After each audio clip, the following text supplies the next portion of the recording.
اقرا بسم ربک الذی خلق، اسلام کی جو سب سے پہلی وحی ہے وہ لفظ اقرا سے شروع ہے، یعنی یہ تعلیم اور علم جو ہے اسلام کی نظر میں کافی اہمیت کا حامل ہے۔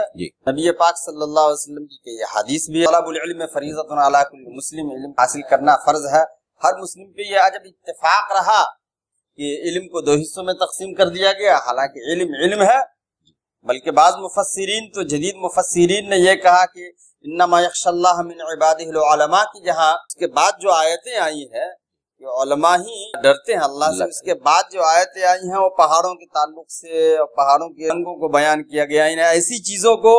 جو بہرحال مادی چیزیں ہیں اس کی طرف اشارہ کیا گیا ان آیاتوں میں۔ اس سے یہ اندازہ ہوتا ہے کہ گویا علماء وہ بھی ہیں جو اللہ کی تخلیقات پہ اور اللہ کی پیدا کی ہوئی چیزوں پہ غور و فکر کرتے ہیں۔ اس پہ غور و فکر کرنا اور اللہ کی معرفت کو حاصل کرنا گویا یہ بھی ایک علم کا حصہ ہے، اسی بھی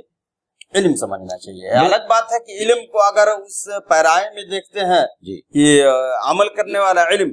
تو عمل کرنے والا علم قرآن و حدیث سے ہی حاصل کیا جائے گا۔ اس کا رشتہ جو ہے پڑھنے کا، اللہ تعالیٰ نے فوری طور پر اپنے نام سے یا اپنے ذات سے جوڑ دیا ہے۔ یہ ایک ایسا لطیف نقطہ ہے کہ لوگوں کو اگر سمجھ میں آئے گا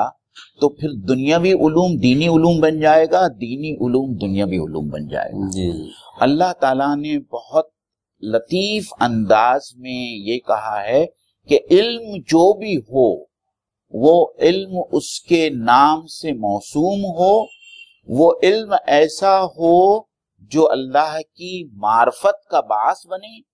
جو انسان کو اللہ کی بندگی سکھائے، تب جا کر علم نافع بن جاتا ہے۔ تو اسلام تو علم کی جو تقسیم کرتا ہے وہ عصری اور دینی علوم نہیں ہے۔ اسلام جو علم کی تفریق کرتا ہے وہ علم نافع